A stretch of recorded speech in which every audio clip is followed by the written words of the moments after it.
మరి ఒకసారి చదవండి అదే వాక్యం 49. ప్రభు వాక్యము ఆ ప్రదేశమంతా వ్యాపించేను. అందరూ ఒకసారి నోటులో చెప్పండి. మరి ఒకసారి చదవండి సర్వాల్సిన ఒకసారి.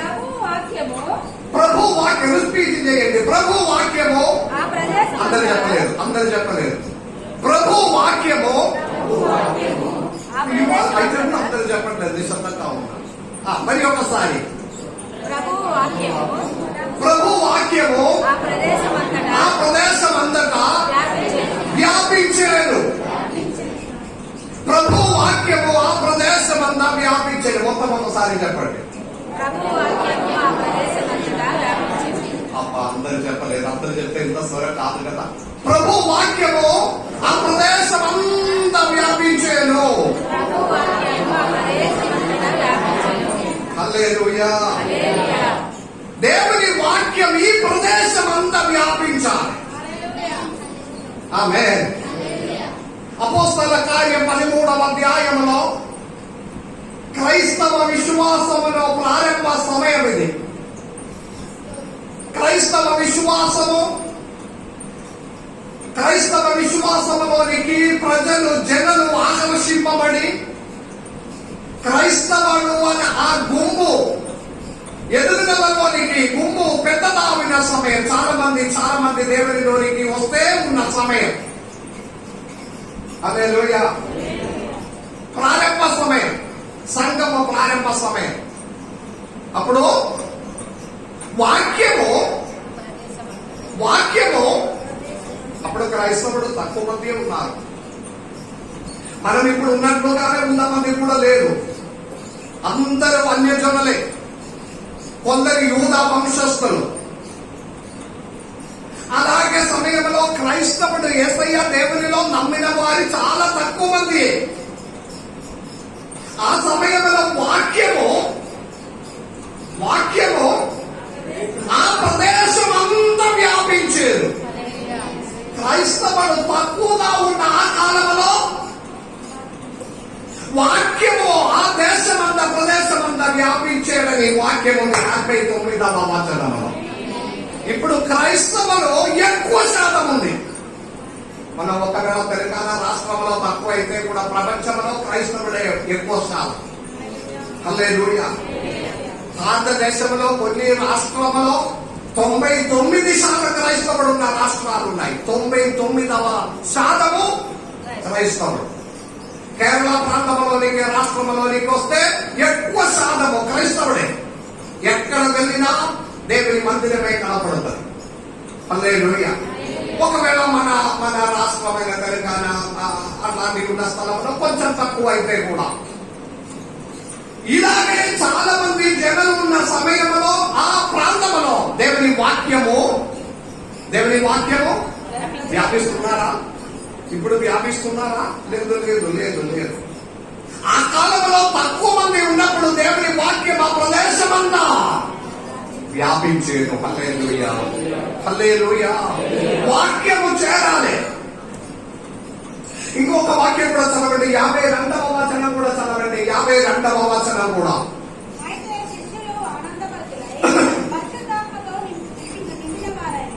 ఆమేన్. ఆ కాలంలో జరిగిన మరి ఒక కార్యము శిష్యులు చెప్పట్లేదు, వినలేదు. అందుకే మీరు చెప్పట్లేదు. మనసు బయటకు పోతున్నారు అప్పుడప్పుడు. మళ్ళీ చదవండి. శిష్యులు అందరూ చెప్పట్లేదు. శిష్యులు ఆనందభరితులై పరిశుద్ధాత్మతో నిండిన వారమయ్యేరు. ఆ కాలంలో జరిగిన 3 కార్యములు. ఒకటి, వాక్యము ఆ ప్రదేశం అంతా వ్యాపించేను. రెండవది, శిష్యులందరూ ఆనందభరితులయ్యేరు. మూడవది, అందరూ పరిశుద్ధాత్మలో నింపబడిన వారమయ్యేరు శిష్యులు. హల్లెలూయా. దీనికి ఉన్న కారణం ఈ 3 కార్యము జరగడానికి. ఏది 3 కార్యము? వాక్యము ప్రదేశమంతా వ్యాపించడానికి ఉన్న కారణం, శిష్యులందరూ ఆనందభరితులై ఉండడానికి. ఇప్పుడు ఆనందం అనేది అస్సలు లేదు. ముఖంలో చూస్తే దుఃఖము, వేదన, నిరాశ, బాధలతో కూడి ఉంది. హల్లెలూయా. అవునా? ముఖంలో ఒక కళ ఉందా? ముఖంలో ఒక సంతోషం ఉన్నాయా? నిజం చెప్పిన నిరాశ, దుఃఖముతో నిండి ఉన్నారు. లేకపోతే కోపముతో ఉన్నారు. దేవుని బిడ్డలారా, దెబ్బతి సమస్యలు మాత్రమే ఆయుష్. హల్లెలూయా. కష్టాలు, శోధన అది కోమనే, కానీ సంతోషం కాదు. ఒకసారి నవ్వండి మంచిగా. అసలు మీరు చెప్పి నవ్విస్తే మీ నవ్వు చాలా బాగుంది, నవ్వాలి. దేవునికి స్తోత్రం. అయితే కూడా నవ్వట్లేదు.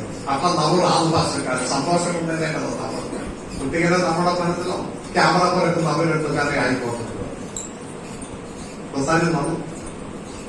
ఆనందమైన శిష్యులందరూ. హల్లెలూయా.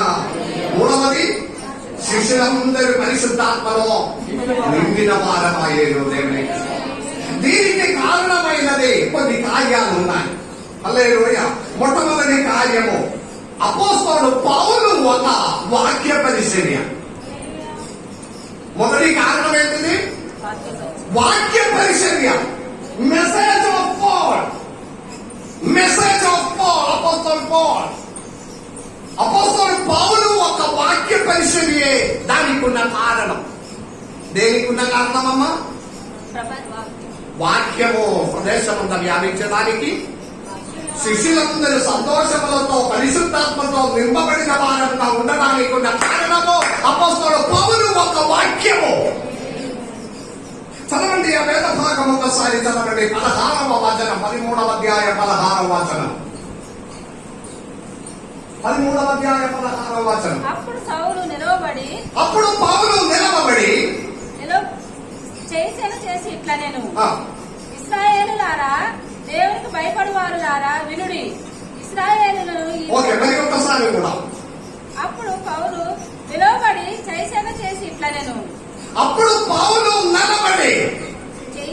వీళ్ళు అందరి బైబిల్ చదవడం అవసరం లేదు. ఒకరు చదివినప్పుడు వింటే సరిపోతుంది కదా.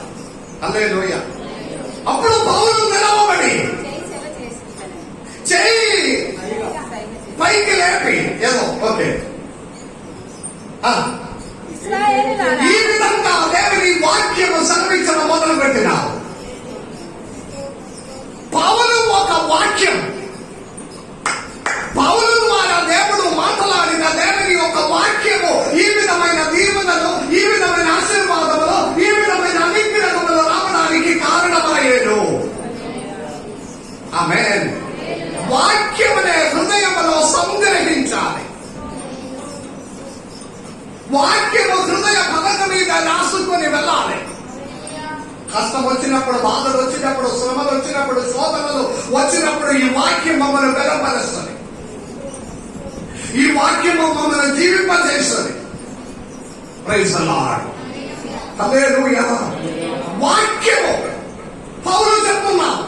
ఎలా చెప్తున్నావు? కూర్చొని కాదు, నిలవబడి చేయలేంటి వాక్యం సెలవిస్తున్నా. 17వ వచనం నుండి 41వ వచనం వరకు, 17వ వచనం నుండి 41వ వచనం వరకు అపోస్తలుడు పౌలు ఒక వాక్య పరిచర్య. ఆమేన్. ఆమేన్. అందరు ఇప్పుడు మొత్తం చదువుతున్నావా? 17 నుండి 41 వరకు చదవడం లేదు. మీరు వినండి. 17వ వచనం నుండి 41వ వచనం వరకు అపోస్తలుడు పౌలు ఒక వాక్య పరిచర్య గురించి పరిశుద్ధ గ్రంథంలో చిన్నగా రాసి ఉన్నారు. ఆమేన్. ఈ వాక్య పరిచర్యలో 2-3 అంశాలు ఉన్నాయి. ఆమేన్. ఈ వాక్యము ఒక పట్టణం అనే మొత్తం దేవుని వాక్యములోనికి ఆకర్షించడానికి ఉన్న కారణం, ఈ వాక్యము ఆ ప్రాంతమంతయు దేవుని వైపు ఆకర్షింపబడానికి ఉన్న కారణం ఈ వాక్యమే.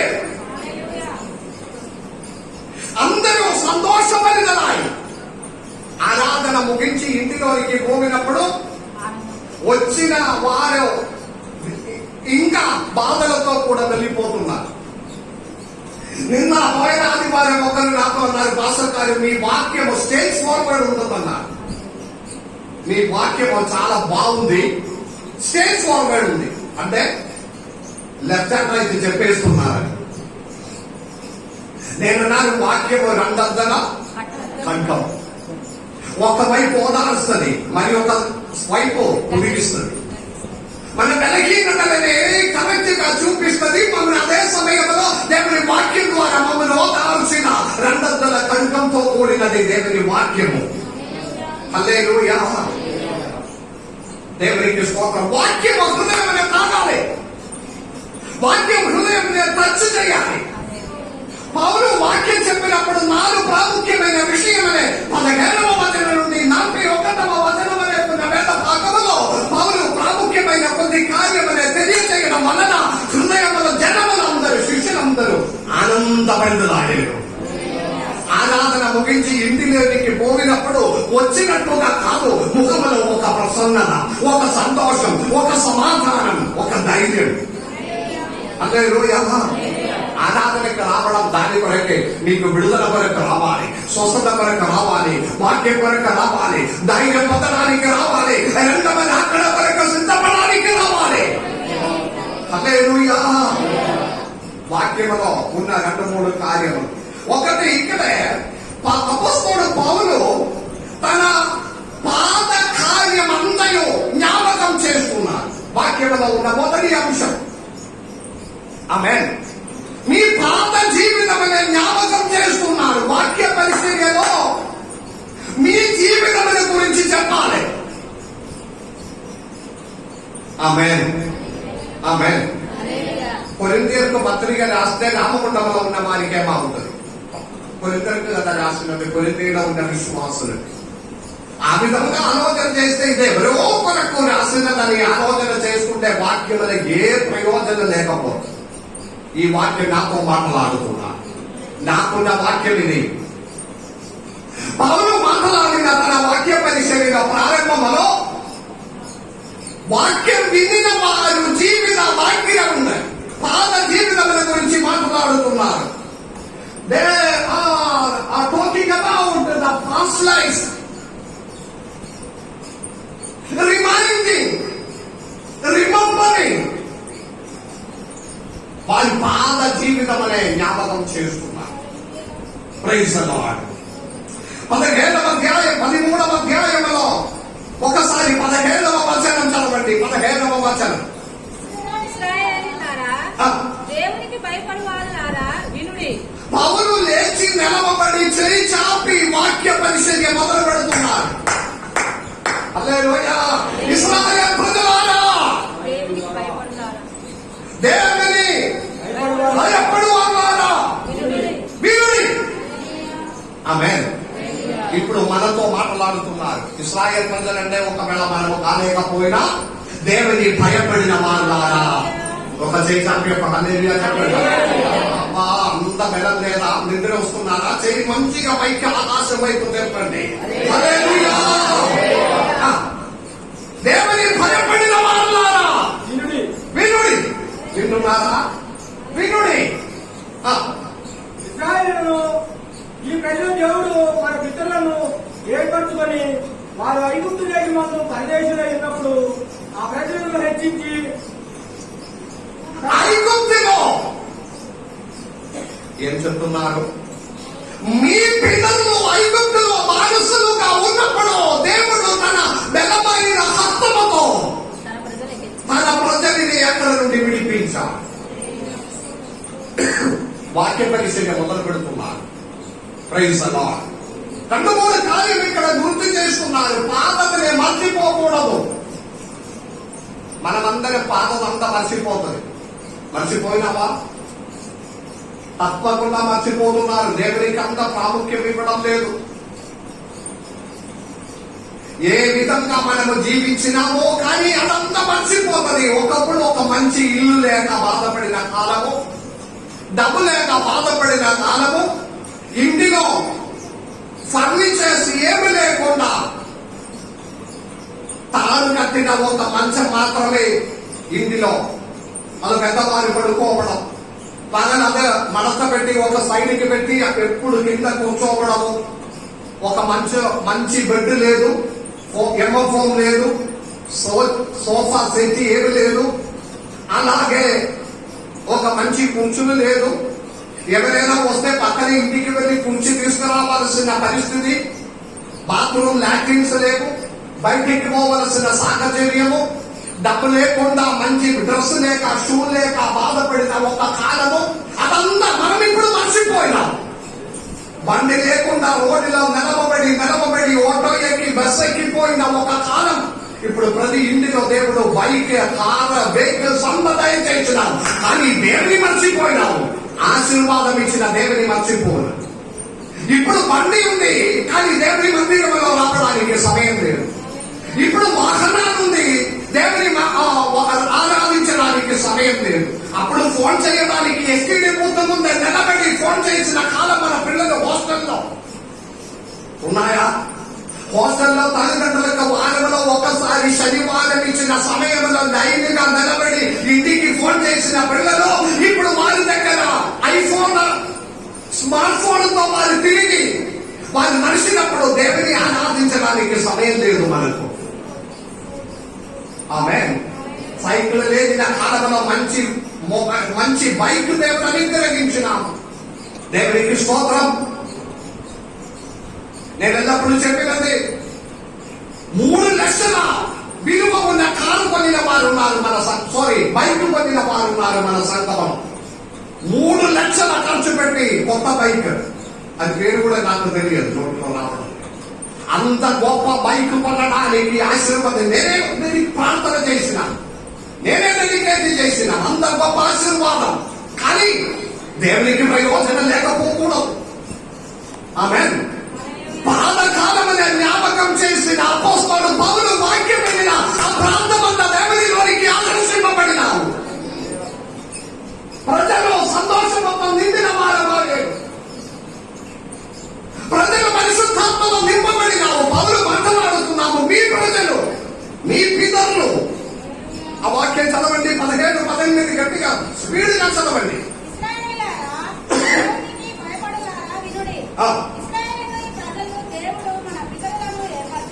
ఆమేన్.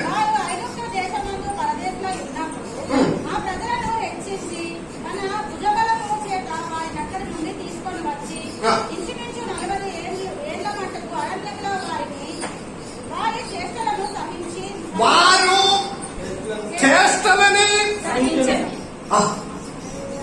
40 సంవత్సరం 400 సంవత్సరం మన పితరులని దేవుడు అద్భుతకరంగా తన భుజ బలముతో నడిపించిన వారు చేష్టలని, అక్కడికే చెప్పాలి, వారు చేష్టలని దేవుడు సహించారు.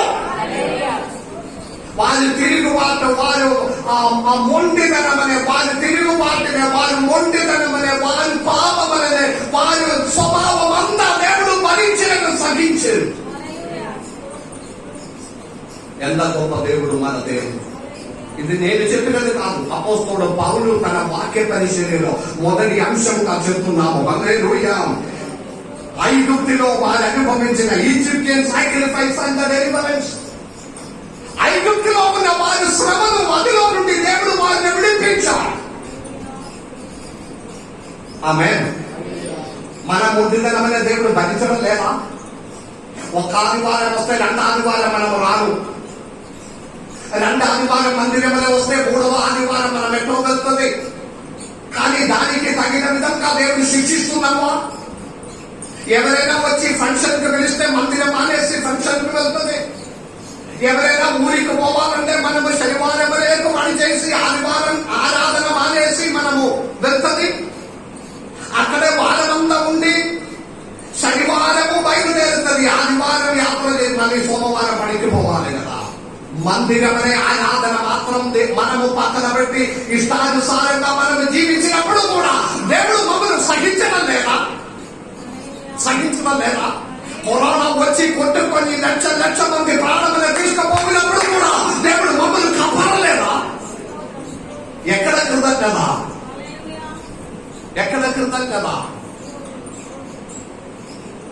ఉన్న నేను విన్నాము, మంచిర్యాల సైడ్ లో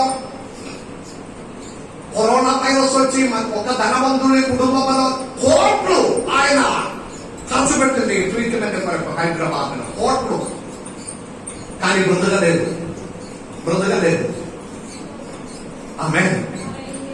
ఆమె గట్టిగా చెప్పండి.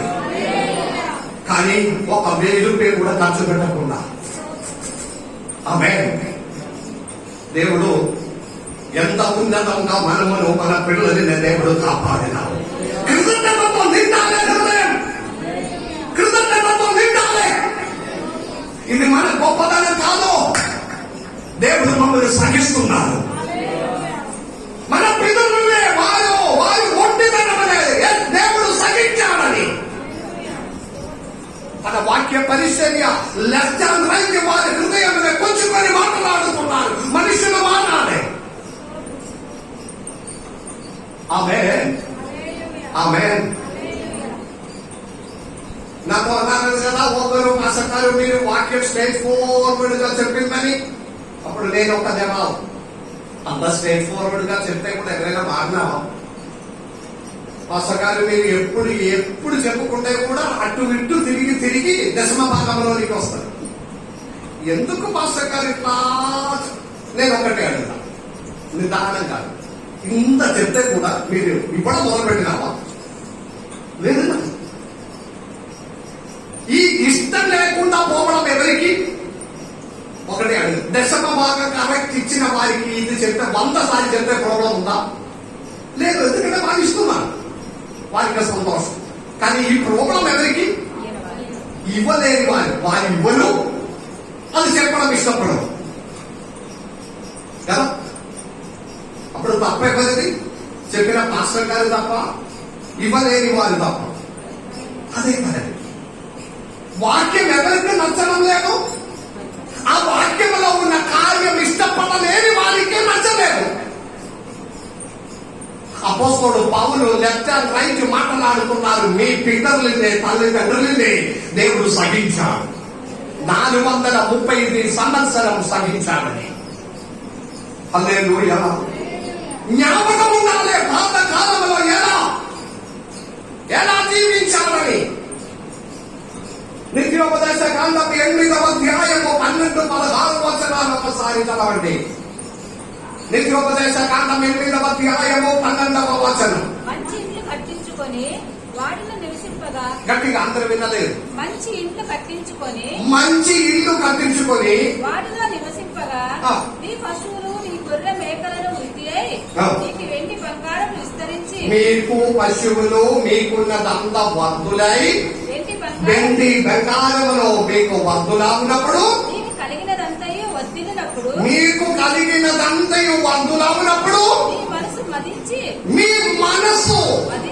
నీ మనసు మదించి దాసిన తూకమైన అగుప్తు దేశంలో నుండి నిన్ను రప్పించిన నీ దేవుడైన యెహోవాను మర్చినవేమో. మీ దేవుడైన యెహోవానే మర్చిపోయిన వాడు. మర్చిపోతున్నారా? మన చెప్తుంది మర్చిపోవడం లేదు భాషకారు, లోపల ఉంది కానీ రావడం లేదు.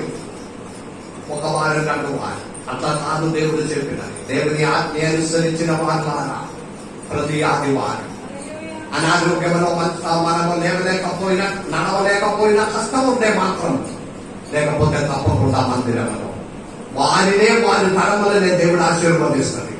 లేకపోతే ఇప్పుడే రాసి పెట్టుకొని వారి తరములనే దేవుడు అనుగ్రహిస్తుంది. మొట్టమొదటిగా ఐగుప్తులో ఉన్న శ్రమలను గురించి 2వ పౌలు వాక్యముల 26వ వచనములో దేవుడు వారికి ప్రవర్తనని దయచేశాడు. 26వ వచనం చదవండి. 20వ వచనం 13వ అధ్యాయం 20. ఇంచుమించు 450 సంవత్సరములు ఇట్లా జరిగాను. వాటి తర్వాత ప్రవక్త అయిన సమయోలు వరకు ఆయన వారికి న్యాయాధిపతులను దయచేశాను. ఆమేన్, ఆమేన్, హల్లెలూయా. వాక్య పరిచర్యలో అపోస్తలుడు పౌలు చెప్పిన కార్యము వారికి ప్రవర్తనలను ఇచ్చాడు. ఆమేన్. సరైన రీతిగా వారిని నడిపించడానికి, దేవుని ఆలోచన వారికి తెలియచేయడానికి, దేవుడు న్యాయాధిపతులని ప్రవర్తనని దేవుడు వారికి అనుగ్రహించాడు. పాతకాలమనే గుర్తు చేస్తున్నారు వాక్యం పరిచర్యలో. ఆమేన్.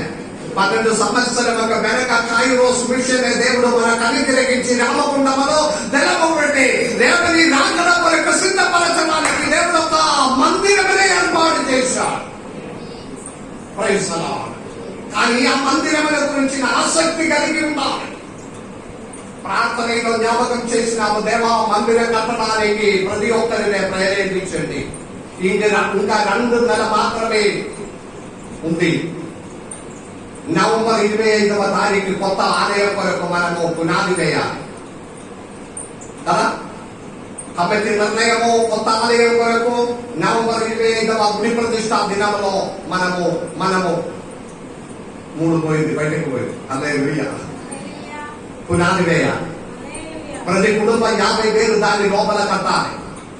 అందరికీ తెలిసిన విషయం. కానీ ఎవరు కూడా స్పందించడం లేదు. ఎవరు కూడా దాని గురించి ఆలోచనలో రావడం లేదు. ఎలా జరుగుతుంది? అసలు మేము ఫుల్ సపోర్ట్, మీకు డబ్బు మీరు అరేంజ్ చేయండి. అందరూ అలాగే ఉంది. డబ్బు మీరు అరేంజ్ చేయండి, డబ్బు మాత్రం అడగకూడదు. మిగిలిన సపోర్ట్ అంతా ఇచ్చేది. మిగిలిన సపోర్ట్ ఏముంది? కాంట్రాక్టర్కి ఇచ్చేస్తే వారు కట్టేస్తారు. హల్లెలూయా. గుంపులు విప్పండి. ఎవరివ్వండి? నేను కాదు, మిగిలిన వారందరూ. అలాగే కాదు. దేవా ముందుకు రండి. రామగుండంలో ఈ ప్రాంతంలో తల ఎత్తి నిలబడిన దేవుని ఒక మందిరం తరముల కొరకు ఎత్తబడాలి, నిలబడాలి. మనం కన్ను మూయబడినా కూడా మాతని కూడా నేను ఒక సంఘం కట్టి ఇచ్చిన. ఇప్పుడు కూడా వచ్చిన ప్రతి ఒక్కరూ నోటిలో ఆ మాట వస్తుంది. జోసెఫ్ జోయి గారు కట్టిన కాలంలో కట్టిన మందిరం ఇది. జోసెఫ్ జోయి గారు మన కన్ను మూయబడినా కూడా దయచేసి జోసెఫ్ జోయి గారు కాకలేకపోయినా ఎవరు అనుకోరు. జోసెఫ్ జోయి గారు ఒకవేళ ఆయన చర్చ కదా, ఆయన పేరు మీద ఉంది కదా, కైరోస్ మిషన్ ఆయనదే కదా, ఆయన నేను ఫుల్ టర్సం తీసుకొని ఇది తమ్ముకొని కేరళ వెళ్ళిపోయింది. ఇది తన తరములకి ఇక్కడే ఉంచిపోతుంది. ఎన్ని కోట్లకు కట్టినా కూడా ఎన్నిపిసిన అలాగే మాటలు వచ్చింది. ఇది జోసెఫ్ జోయి గారు కట్టినది కదా, ఆయన కేరళ తీసుకోకపోతే ఎట్లా? ఒక రోజు ఆయన వెళ్ళిపోతే నేను ఒక పెద్ద ఫుల్ టర్సం తీసుకొచ్చి కింద నుండి తవ్వి అది నా మోసుకొని కేరళ అయిపోతాం. మనుషుడు ఏలాంటి ఆలోచన. ఒక మందిరం కడితే తన తరంలో ఇక్కడే నిలబడుతుంది. మన కళ్ళు మూయబడితే మన పిల్లలని ఆరాధిస్తుంది. హల్లెలూయా. గట్టిగా చెప్పండి. కత్తి దేవుని కొరకు. హల్లెలూయా. దేవుని కొరకు నిలబడిన వారంగా ఉండాలి. ప్రవర్తనలను ఇచ్చి న్యాయాధిపతులను ఇచ్చి వారిని సరి అయిన దారిలో నడిపించాడు. పౌలు ఒక వాక్యములో ఉన్న మరి ఒక కార్యము.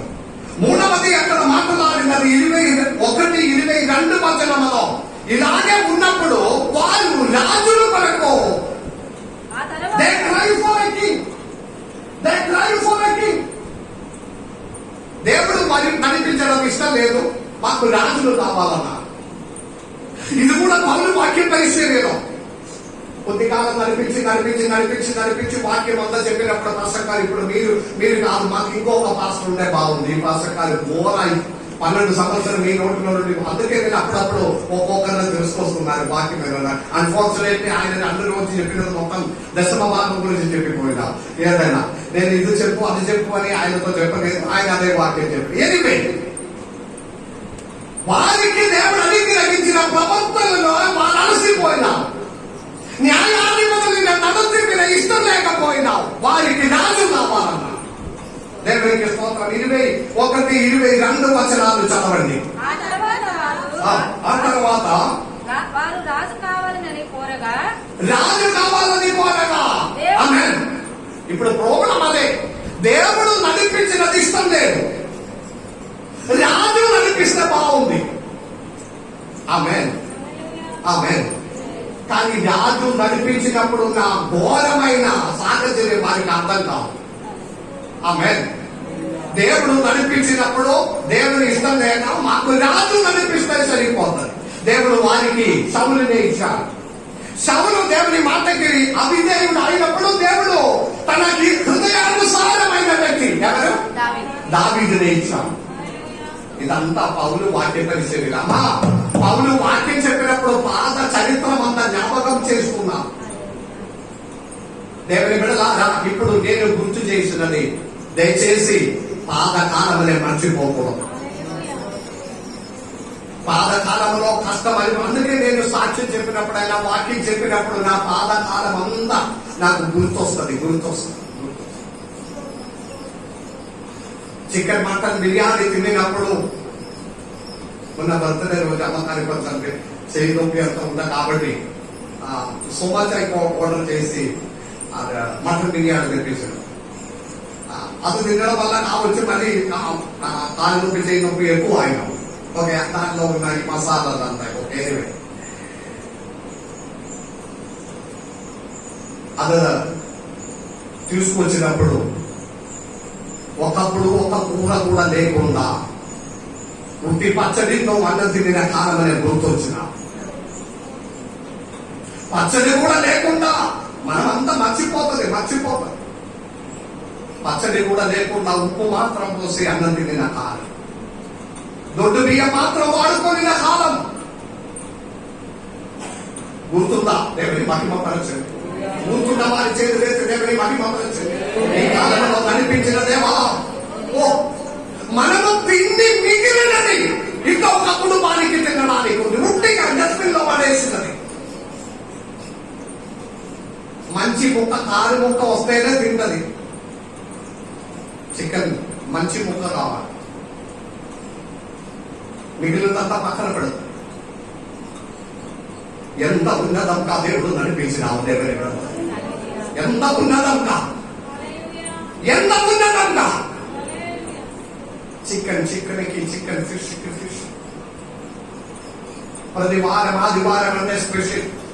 నేను అడుగుతున్నాను అప్పుడప్పుడు కొందరు, ఈ రోజు ఆదివారం కదా ఏం స్పెషల్? అందరు చెప్తుంది ఫిష్ ఉంది, చికెన్ ఉంది, మటన్ ఉంది. అప్పుడు ఒక 2 నెలలకు కూడా స్పెషల్ ఏం లేదు ఇంటిలో, ఉట్టి కూరకాయలు పచ్చడి మాత్రమే. కానీ దేవుడు ఆశీర్వదించినప్పుడు మనం అన్ని మర్చిపోయి దేవునికి కృతజ్ఞత లేకుండా జీవించిన దేవుని బిడ్డలారా, పౌలు వాక్యము వినుడి, కృతజ్ఞతతో నిండాలి. ఇప్పుడు దేవుడు రాజు కావాలి. రాజు కొరకు వేళ ఏడుస్తున్నారు, మాకు రాజు కావాలి.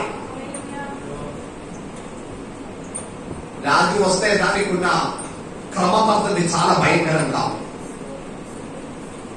రాజు పాలనం చేస్తే క్రమ పద్ధతి భయంకరంగా ఉంది. మూడవది, వారు రాజుని అడిగినప్పుడు దేవుడు వారికి ఒక రక్షకుని దయచేశాడని. 23 నుండి ఉన్న వేద భాగం చదవండి. వారు జనులు రాజుని అడిగినప్పుడు దేవుడు వారికి ఒక రక్షకుని అనుగ్రహించాడు. 41 చదవండి, 23 చదవండి. అతని సంతానము నుండి దేవుడు తన వాగ్దానము చొప్పున ఇశ్రాయేలు కొరకు రక్షకుడగు యేసును పుట్టించాడు. ఆమేన్. వారు సంతానములో నుండి, దావీదు గురించి చెప్పి రాజుని అడిగినప్పుడు దావీదు అయిన రాజు సంతానముల నుండి దేవుడు వారికి ఒక రక్షకుని, చెందినది హల్లెలూయా అన్నారు. మీరు అడిగినది రాజుని, దేవుడిచ్చినది రక్షకుని. మీ ప్రాణమును రక్షించడానికి రక్షకుడైన యేసయ్య దేవుని దేవుడు దయచేశాడు. హల్లెలూయా. మీరు అడిగినది ఈ లోకంలో మీకు కనిపించడానికి ఒక నాయకుడు అయితే, దేవుడు మీకు అనుగ్రహించినది మీ ప్రాణమని ఆత్మని రక్షించడానికి ఉన్న రక్షకుడైన యేసయ్య దేవుని మీకు అనుగ్రహించిన దేవుడు. హల్లెలూయా. అది తన వాక్య పరిచర్య. పౌలు ఒక వాక్య పరిచర్యలో ఉన్న అంశాలు ఇది. ఇప్పుడు చెప్పండి, ఏమేమి అంశాలు? ఎవరైనా రాసి పెడుతున్నారా? లేదు. ఇప్పుడు చెప్పాలి మీరు అంశాలు. పౌలు వాక్య పరిచర్యలో ఎన్ని కార్యాలు చెప్పినావు?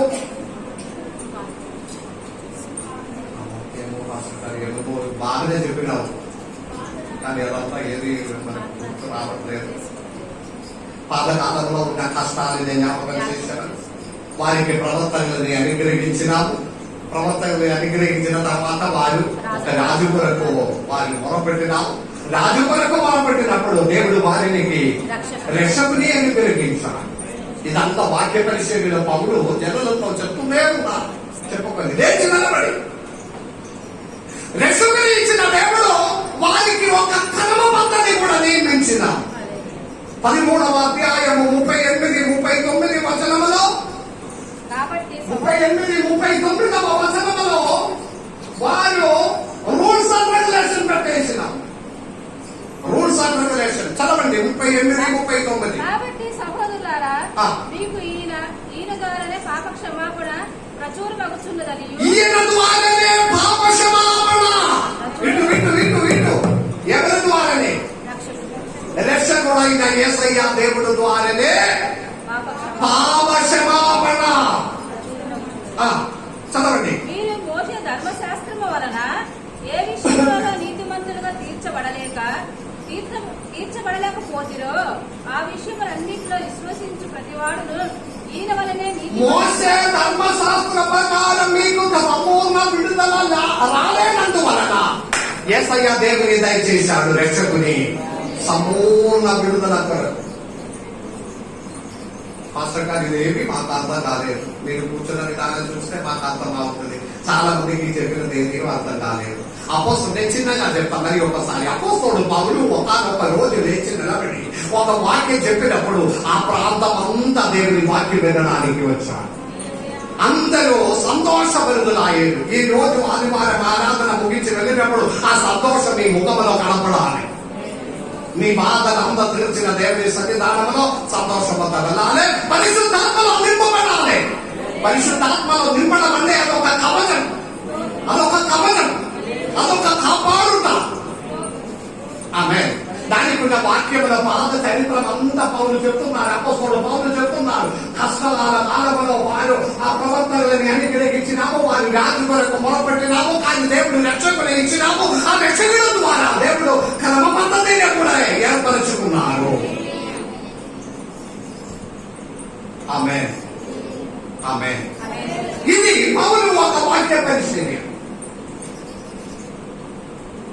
ఈ విషయం అంతా వాక్యములో చెప్పిన వెంటనే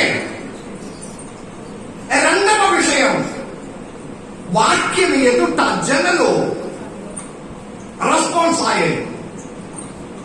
వాక్యం ఇది వెళ్ళిపోవడం కాదు, వాక్యం ఎదుట వారి జవాబం చెప్పిన. పాత నిబంధన బైబిల్ చరిత్రలో అలాగే ఉంది. ఆమేన్. దేవుని వాక్యం చలవి వినిపించినప్పుడు జనులందరూ లేచి నిలబడి ఇటు బయట ఉన్నవారు దేవుని చిత్త ప్రకారం మేము జీవించుకుందాం ప్రజలందరూ ఏకస్వరంతో చెప్పాడు. అప్పుడు దేవుడు వారిని స్వస్థపరిచాడు.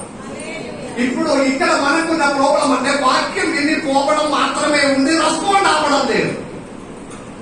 రెండవ అంశం అది. రెండవ అంశం అపోస్తలుల కార్యం 13వ అధ్యాయం 42వ వచనం.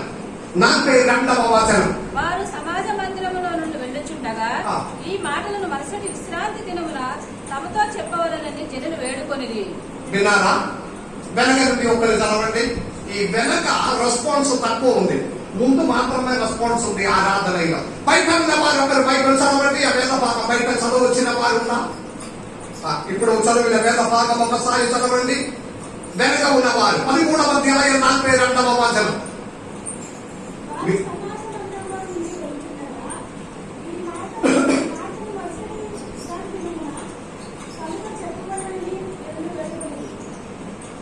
ఇంకా ముందు నుండి ఒకరు చదవండి. వారు సమాజ మందిరములో నుండి వెళ్ళుచుండగా ఈ మాటలను మరుసటి విశ్రాంతి దినమున తమతో చెప్పవలనని జనులు వేడుకొని. వారు సమాజ మందిరములో నుండి బయటకు వెళ్తుండగా ఈ మాటలు మరి ఒక వచ్చే ఆదివారం కూడా మాతో చెప్పుమని జనులు వేడుకొని.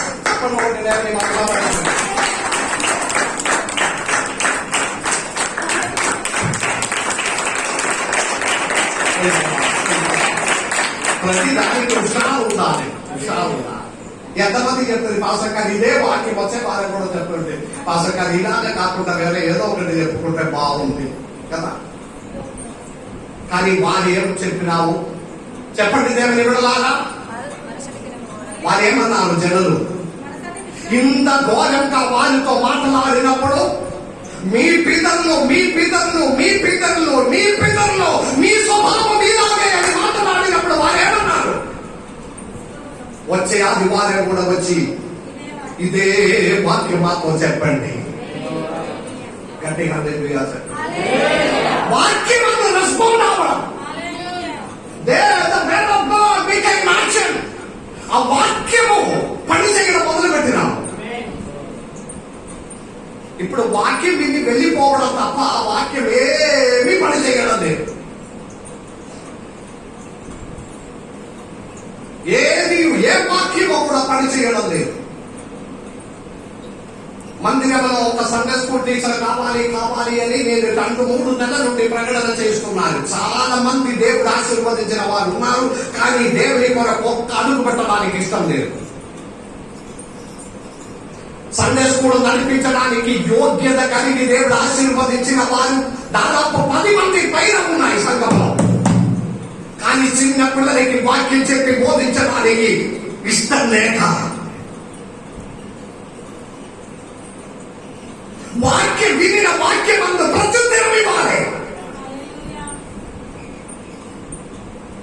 యెషయా గ్రంథం 6వ అధ్యాయంలో ఒక రోజు ఎవరిని నేను పంపదను, ఎవరు నా కొరకు బయలుదేరుతుందని ఒక స్వరం వినినప్పుడు యెషయా లేచి నిలబడి నన్ను పంపము, నేను వెళ్ళదము అని అన్నాను. కాయిలో సంఘములో ఇంత మంచి వాక్యం చెప్పి నడిపించిన దేవుని బిడ్డలారా ఒక్క వ్యక్తి లేదా దేవుని కొరకు నిలబడడానికి? సండే స్కూల్ పిల్లల్ని క్రమంగా దేవుని వాక్యం చెప్పి బోధించి దేవుని రాజ్యంలోనికి వారసులుగా మార్చడానికి, మీరు అడిగినప్పుడు మీకు మటన్ ఇచ్చి, చికెన్ ఇచ్చి, వాగనం ఇచ్చి, ఆరోగ్యం ఇచ్చి, కరోనా నుండి విడిపించిన దేవుని ఎదుట కృతజ్ఞత లేదా? దేవుడు ఇచ్చిన అవసరం అనే సద్వినియోగం చేయి. శ్రీమైత్రిని నడిపించమని అన్నారు. అంటే చర్చ్ కట్టడానికి ప్రేయర్ గ్రూప్ ఏర్పాటు చేసిన ఎవరు కూడా వచ్చి పసగారు ఆగిపోయింది ప్రార్థన, మళ్ళీ ఎప్పుడు మొదలు పెట్టాలి? ఎవరు అడగలేదు. ఆగిపోయింది కదా, మంచిదే. ఎంత బలహీనమైన తల ఎత్తి చూడండి, ఎంత బలహీనమైన ఆత్మీయ జీవితం వాక్యమంతో రెస్పాండ్ అవ్వట్లేదు. చదువు రాదా? దేవుడు చదువు ఇచ్చినాము కదా. మన సంఘంలో ఎక్కువ శాతం పోస్ట్ గ్రాడ్యుయేట్ వారు. దేవుడు ఆలోచన, దేవుడు ఎందుకు ఈ పోస్ట్ గ్రాడ్యుయేట్ ఇచ్చాడు? దేవుడు సిగ్గుపడుతున్నారు మీకు చదువు ఇచ్చినాము. ఎందుకంటే దేవునికి ఏ ప్రయోజనం లేక వాక్యం ఇచ్చాము, ఆత్మీయంగా నేర్పించినాము, బైబిల్ అనుగ్రహించినాము, ఇంటిలో అన్ని వస్తువులు దేవుడు ఇచ్చినాము, కానీ దేవునికి ఏ ప్రయోజనం లేదు. మీ ప్రార్థన అంతా మీ కుటుంబంలో దీవించాలి, మీ పిల్లలని దీవించాలి, మీకు దీవెనలు ఉండాలి తప్ప దేవా ఇంత దీవెనలు ఇచ్చినా నేను దేవుని కొరకు ఏమి చేయాలి? శ్రీమైత్రిని నేను నడిపించుకుందా, వర్షకాలం దగ్గరికి వచ్చి అమ్మా మనము వారంలో ఒకసారి కూర్చుందా, నేనందరిగా సమకూర్చుకున్నా. నో, ఎవరస్తులు మీటింగ్ మొదలు పెట్టినావు, యంగ్స్టర్స్ ఇవాంజలికల్ మిషన్ మొదలు పెట్టినావు, ఎవరికి ఇంట్రెస్ట్ లేదు. మీ ఒక షార్ట్ ఫిలిం ప్లాన్ చేసినాము, ఎవరికి ఇంట్రెస్ట్ లేదు. ఎంత బలహీనమైన ఆత్మీయంగా వాక్యం వింటున్నారు, but we are not in action. వాక్యం విని పోవడం తప్ప ఏ విధమైన దేవునికి ప్రయోజనం లేని విధంగా మనం జీవిస్తున్నాం. అవునా కాదా? దేవుని బిడ్డలారా, నా ఒక మనవి, be in action with God. దేవుని కొరకు అడుగుపెట్టలో మీరు ఊహించిన దానికంటే అధికంగా దేవుడు మిమ్మల్ని ఆశీర్వదిస్తాడు. నేను ఒకటి నిర్ణయించిన, బలవంతం చేసి ఎవరిని ఏం చేయడం నేను అంత మానేసిన. మీరు సందర్భం నడిపించావా, మీరు నడిపిస్తావా, అది నేను మానేసిన. ఎవరికైనా దేవుని ప్రేరేపణ వస్తే వారి ముందుకు వచ్చి నాతో రిక్వెస్ట్ చేయాలి, నాకు అవసరమేమో. హల్లెలూయా. వేదనపరుస్తున్నారా? స్టేట్ ఫార్వర్డ్ గా మాట్లాడినట్లుగా నా మీద కోపం రేపుతున్నారా? ఆలోచించండి, సంఘ పరిస్థితి ఎంత బలహీనంగా ఉన్నాయి. వాక్యము జనం ఏమన్నారు? ఇదే వాక్యము ఆరాధన ఆగిపోయిన వెంటనే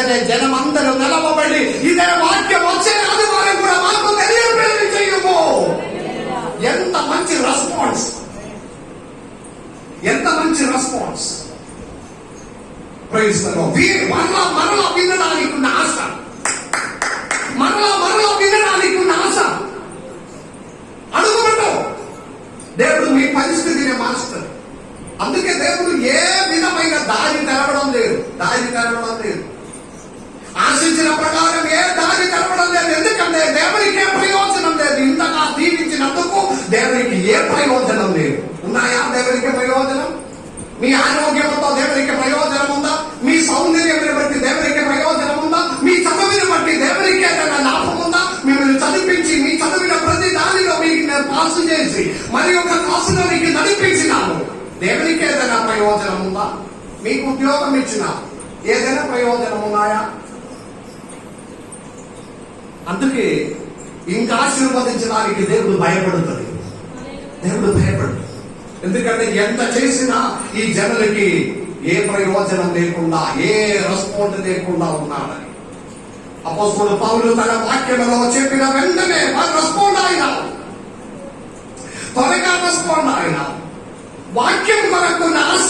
44వ వచనం చదవండి. 44వ వచనం. మరుసటి విశ్రాంతి దినమున దాదాపుగా ఆ పట్టణమంతయు దేవుని వాక్యం వినుటకు కూడి వచ్చెను. మరి ఒకసారి కూడా గట్టిగా. మరుసటి విశ్రాంతి దినం అంటే మరుసటి విశ్రాంతి దినం అంటే నెక్స్ట్ ఆదివారం. నెక్స్ట్ ఆదివారం దాదాపుగా ఆ పట్టణమంతయు దేవుని వాక్యం, ఆ పట్టణం అంతయు, అది కొంచెం గట్టిగా చెప్పాలి. ఆ పట్టణం అంతయు. అంతయు. పోయిన వారం తక్కువనే వచ్చారు. ఎంత పెద్ద వాక్యం చెప్పండి. ఇప్పుడు చూడండి, ఎంత పెద్ద వాక్యం చెప్పండి. వచ్చే వారం దీనిలో సగం మంది రాదు. మీరు చెప్పవలసినది చెప్పిపోండి మాస్టర్ గారు. నాకు వేరే పని వస్తే నేను దాని మెరగపోతాను కదా. కానీ బైబిల్ నేర్పించిన సత్యం అంతా కాదు. ఏంటిది? వచ్చే వారము దాదాపు ఆ పట్టణం అంతయు. ఓ చప్పట్లు కొట్టి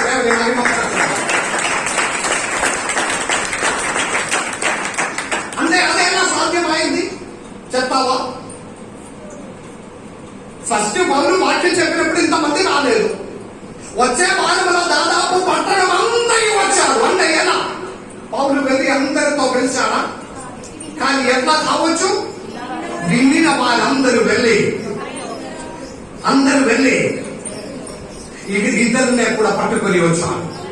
అలాగే సువార్త ప్రకటించినాము. దాదాపు మనకు 40 కుటుంబాలుంది. 35-40 కుటుంబాలుంది. ఈ 40 కుటుంబాలు బయటకు వెళ్ళి సువార్త చెప్తే 10 సంవత్సరాల లోపల రామగుండ ప్రాంతం అంతా దేవుని బిడ్డలుగా మారుతుంది.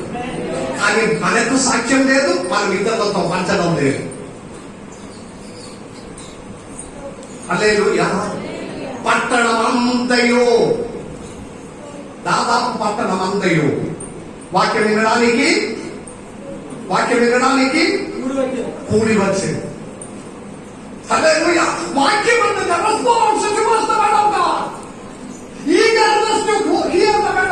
వాక్యం వినడానికి ఉన్న ఆసక్తి కదా.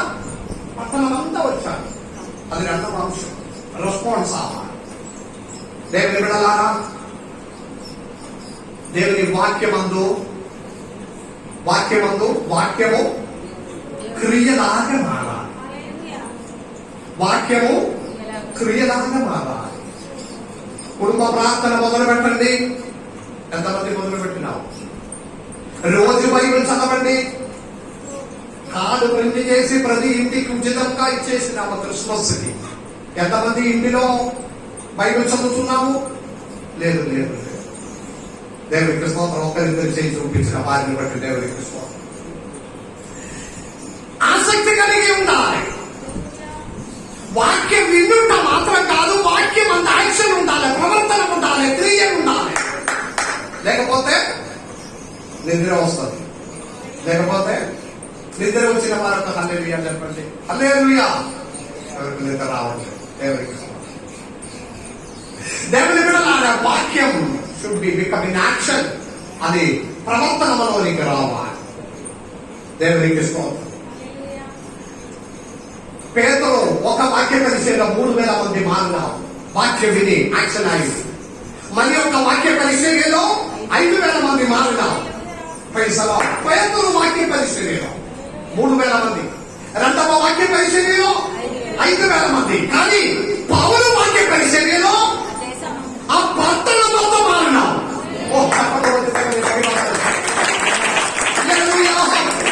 పట్టణం మొత్తం వాక్యం వినడానికి. వారి క్రైస్తవుడు కాదు, ఆ కాలంలో క్రైస్తవుడు తక్కువ మంది. కానీ పట్టణం అంతా రావడం అంటే ఎంత పవర్ఫుల్ గా వాళ్ళు అంగీకరించినాము ఆ వాక్యమని. ఆ వాక్యమని. So words become in action. Praise the lord. ఇప్పుడు మనకు దేనికి సమయం లేదు, ఏ కార్యములకి మనకు సమయం లేదు. హుషారుగా కూర్చోండి. దేవుని కార్యం తప్ప మిగిలిన వాటన్నిటికీ సమయం ఉంది. మిగిలిన వాటన్నిటికీ సమయం. ఈ రోజు ఆగస్టు 15 జెండా లేపాలి. ఉదయం ఒక పాస్టర్ గారు ఫోన్ చేసి నాతో అడిగింది, ఆ పాస్టర్ గారు ఈ రోజు ఎన్ని గంటలకు జెండా లేపుతున్నారు? మళ్ళీ అడిగింది, నేను అడిగింది ఏ పాస్టర్ గారండి అని. ఈ రోజు ఆగస్టు 15 కదా, ఎన్ని గంటలకి జెండా లేపుతున్నారు? నేను నాకైతే తెలియదు, మాకు 9 గంటలకు ఆరాధన ఉంది, దాని కొరకు నేను బయలుదేరుతున్నా. స్కూల్ అయితే లేదు, అయితే మూయబడిన స్టేజ్లో ఉంది, మరి ఎక్కడ లేపాలి నాకైతే అర్థం కావట్లేదు అని అన్నారు. సరి అని జెండా లేపాలి, మంచిది. మన దేశాన్ని గౌరవించాలి, దేశ నాయకులని గౌరవించాలి, వారి కొరకు ప్రార్థన చేయాలి. వారి నీతి న్యాయముతో కూడా దేశంలో కాపాడుకోవాలని మనము విశ్వాసులైన మనము ప్రార్థన చేయాలి. అది మన ధర్మం. హల్లెలూయా. అది దానితో పాటు రాజాది రాజైన దేవునికి మహిమ చెందించాలి. సమస్తమనే కాపాడిన దేవుడు. మనకి ఇప్పుడు దేనికి సమయం లేదు. దేవుని కార్యం తప్ప మిగిలిన వాటన్నింటికి సమయం ఉంది. దేవుని బిడ్డలాగా వాక్యం క్రియలాగా మారాలి. వాక్యము నిద్ర చూస్తున్నారా? హల్లెలూయా. సమయం అయిందా? లేదు కదా. మళ్ళీ కొంచెం నిద్రలోనికి పడుతున్నా. ఒక అంశం కూడా ఉంది, చెప్పాలా? ఒక పాస్టర్ అట్లా అడిగితే బాగా మమ్మల్ని శోధించకూడదు పాస్టర్ గారు. ఇప్పుడే మేము కొంచెం సగం అలసిపోయినట్లుగానే ఉంది. కానీ రెండు అంశాలు చెప్పినా. ఒకటి పేతురు ఒక మెసేజ్ ఒకటి అంటే రెండవది వాక్యము క్రియలాగా మారాలి. వాక్యం ఎదుట మన ప్రవర్తన కనపడాలి. ఈ రోజు ఇప్పుడు వాక్యం విన్నాము, వెళ్ళిపోయిన మీరు ఆ వాక్యానుసారంగా ఒక్క అడుగైనా దేవుని వరకు వెళ్ళాలి. Praise the Lord. మూడవది చెప్పి నేను త్వరగా ముగిస్తున్నా. మూడవది 13వ అధ్యాయం 45వ వచనం. 13వ అధ్యాయం 45వ వచనం. వాక్యమునికి శత్రువులు ఉన్నావు. The enemy against the word of God. The enemy against the word of God. వాక్యమునికి విరోధంగా శత్రువులు ఉన్నారు. ఉన్నారా?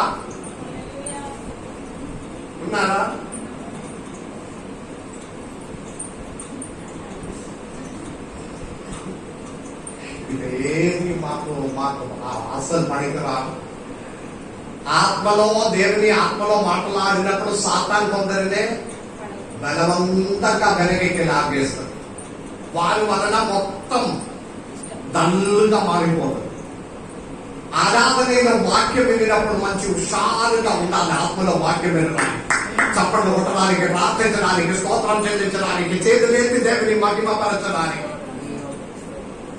ఇది మనము ఇట్లా సైలెంట్ గా కూర్చుంటే, కన్ను తెలిసి ఉంటే కూడా మనసు ఇక్కడ ఉండకుండా అయిపోతుంది. తప్పకుండా నాకు తెలుసు. మార్కెట్కి పోవలేదు, సంచి కూడా పట్టుకొని వచ్చినాము. ఇక్కడ కూడా షాపింగ్ కూడా చేసి ఇంటికి వెళ్తే ఆ పని అయిపోతుంది. తర్వాత ఇంటిలో వంట చేయలేదు. ఆయన 2 గంటలకు వస్తే అప్పుడే వంట చేసి పెట్టాలి. ఈ రోజు చికెన్ కొనలేదు, చికెన్ కొనాలా, ఫిష్ తీసుకోవాలా, ఇదంతా పని మనిషి ఫోన్ చేయాలని అన్నారు. నేను సైలెంట్ లో పెట్టినాము. ఇక్కడ మొబైల్ తీయడం సాధ్యం కాదు. సంఘస్థులు కోపపడుతుంది. కానీ ఫోన్ వస్తే ఎట్లా, ఆ డబ్బు ఎట్లా, ఇది ఎట్లా, ఏదో గురించి ఆలోచన చేస్తున్నా. అప్పుడప్పుడు వచ్చేస్తుంది. మళ్ళీ టైం చూస్తుంది ఏదో ఒకటి. ఏం వాక్యం చెప్పినావు? ఏమో నాకు అర్థం కాలేదు. హల్లెలూయా. ఏ వాక్యం చెప్పినా ఏమో నాకు అర్థం కాదు, నాకు చదవరాదు కదా. ఎక్స్క్యూజ్ అదే, నాకు చదవ అవసరం లేదు, చెవి ఉంది కదా. చెవి గల వాడు వింటును కాక. వాక్యములకి శత్రువులు ఉన్నారు. ఆమేన్. చదవండి ఆ వేద భాగం 45వ వచనం చదవండి. 45వ వచనం అలా చదవండి. యూదుల జనసమూహములను చూచి మత్సరంతో నిండుకొని దూషించుతూ పౌలు చెప్పిన వాటిని అడ్డం చెప్పిరి. పౌలు మాట్లాడిన దేవుని వాక్యములకి ఎదురుగా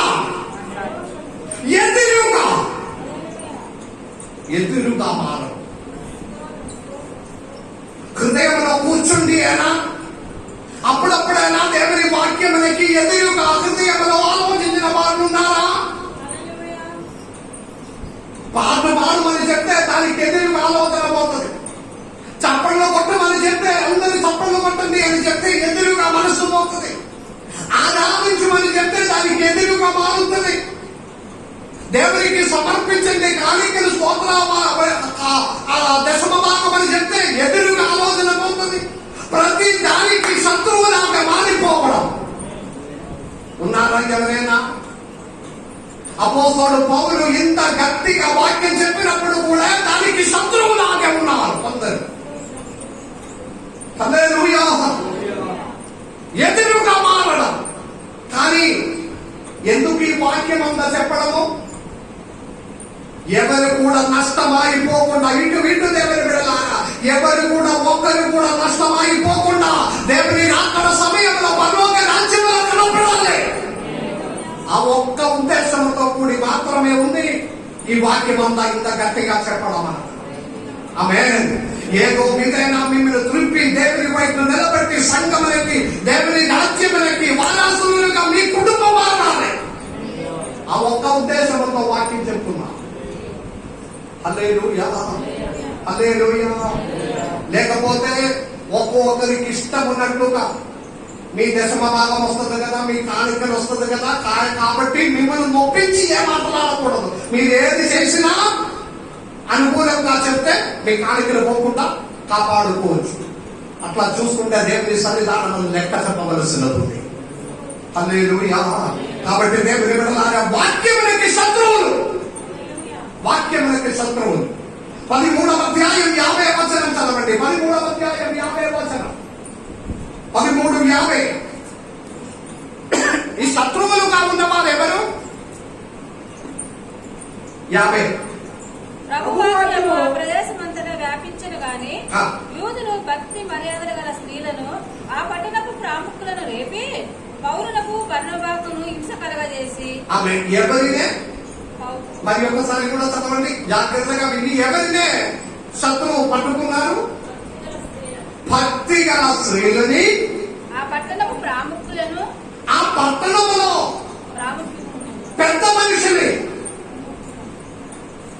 పౌలుకి ఎదురుగా మారడం ఎవరు? సాధారణ యూత్ ఎవరు? అట్లా రాదు. సాధారణ సంఘం అంతా తల ఎత్తి చూడండి. ఇటు ఏ సంఘమైనా చూడండి, సంఘానికి కాపరికి తలనొప్పిగా మారిన వారు ఎవరు? యూత్ కాదు. ఎవరు? సంఘ పెద్దలు. అది వాక్యంలో కూడా ఏ సంఘమైనా మీరు తల ఎత్తి చూడండి, అక్కడ ఎవరు ప్రోగ్రాము? అక్కడ ఎవరు ప్రోగ్రాము? భక్తి గల స్త్రీలు, ప్రముఖులు అంటే సంఘ పెద్దలు. యూత్ పిల్లలు ఏది చెప్పినా దానికి విధేయత కలిగి ఉండదు. ఆమేన్. క్షమించండి, మీ గురించి కాదు, వేరే ప్రార్థనల గురించి చెప్తున్నాను. ఎదురుగా మారడం. ఎవరిని? విశ్వాసులని, భక్తులని, పెద్దవారిని పట్టుకొని పౌలుకి విరోధంగా, వాక్యములకు విరోధంగా మారడం. ఆమేన్. 3వ అంశం ఏంటంటే వాక్యములకు కూడా శత్రువులు ఉన్నారు. దీనిలో ఒక మర్మం కూడా ఉంది, చెప్పి నేను మోక్షుకుంటాను. ఇదంతా శత్రువులు ఉండే కూడా 3 ప్రాముఖ్యమైన కార్యము దేవుని వాక్యం ద్వారా జరగబడుతున్నారు. హల్లెలూయా. 47వ వచనం. 47వ వచనం. God cares his people. God cares for his people. చదవండి 47వ వచనం. ఏలైనగా ఆ. నీవు భూమి గంతముల వరకు రక్షణార్థముగా ఉండునట్లు నిన్ను అనుజనులకు వెలుగుగా ఉంచి ఉన్నాను Amen. అని Protection of God's people. దేవుడు తన ప్రజలనే దేవుడు కాపాడిన దేవుడు. భూదిగంతమనేకున్న ప్రజలకి రక్షణార్థంగా పౌలు నిన్ను నేను వాడుకోతున్నాడు. హల్లెలూయా. గట్టిగా హల్లెలూయా చెప్పండి. ఎంత శత్రువులున్నా, ఎంతమంది ఎదురుగా మారినా, ఎంతమంది మిమ్మల్ని ద్వేషించినా, ఎంతమంది నిన్ను నిందాపాత్రులుగా మార్చినా, నిన్ను నేను దేశంలో గణపరచబోతున్నాను. హల్లెలూయా. Yes. శత్రువులు ఉన్నప్పుడు కూడా దేవుని బిడ్డలనే దేవుడు గణపరచిన దేవుడు, కాపాడిన దేవుడు. God will protect his people. God will protect his people. రెండవది 49వ వచనం. వాక్యము అన్ని జనులలోనికి వ్యాపించడం మొదలుపెట్టిన 49 చదవండి. ప్రభు వాక్యము ఆ ప్రదేశమంతటా వ్యాపించిన ప్రభు వాక్యం ప్రదేశమంతా వ్యాపించాలి. ఆమేన్, ఆమేన్. ఒకవైపు శత్రువులు, నిందలు, అవమానములు, హింసలు, విశ్వాసులైన స్త్రీలను పట్టుకొని, హక్కు కలిగిన స్త్రీలను పట్టుకొని, సంఘ పెద్దలందరూ దేవుని బిడ్డలకి వాక్యములకు విరోధంగా అడుగు పెట్టినప్పుడు దేవుడు ప్రైజ్ ది లార్డ్ తన బిడ్డలనే కాపాడి ఉన్నతంగా నడిపించడం మొదలు పెడుతున్నారు. రెండవది వాక్యము అన్ని జనులలోనికి వ్యాపించడం మొదలు పెడుతున్నారు. మూడవది ఆ వారందరిలో సంతోషము పరిశుద్ధాత్మలో దింపబడిన వారంగా మారినారు. శ్రమల మధ్యలో అద్భుతమైన కార్యములు, బాధల మధ్యలో అద్భుతకరమైన కార్యములు. దేవుని బిడ్డలారా, ఈ మధ్యాహ్న సమయంలో మనసులో పెట్టుకోండి. మీరు వేదన పడి, దుఃఖపడి, హింసింపబడి, కన్నీరు విడిచినట్లా దాని మధ్యలో ఉన్నతంగా నడిపించిన దేవుని హస్తం ఉంది. నమ్మిన వారి దేవునికి స్తోత్రం చెల్లించండి. హల్లెలూయా. ఉన్నతంగా నడిపించిన దేవుని హస్తం ఉంది. ఇదంతా ఒకవైపు ఉంది, శత్రువులు ఉన్నారు, మరి ఒకవైపు దేవుని కాపుదలు ఉన్నారు. ఆ కాపుదల మీద లక్ష్యం ఉంచుకొని గట్టిగా నిలబడండి. దేవుడు మిమ్మల్ని, మీ కుటుంబం అనే సమృద్ధిగా దీవించి ఆశీర్వదించుగాక. ఆమేన్, ఆమేన్.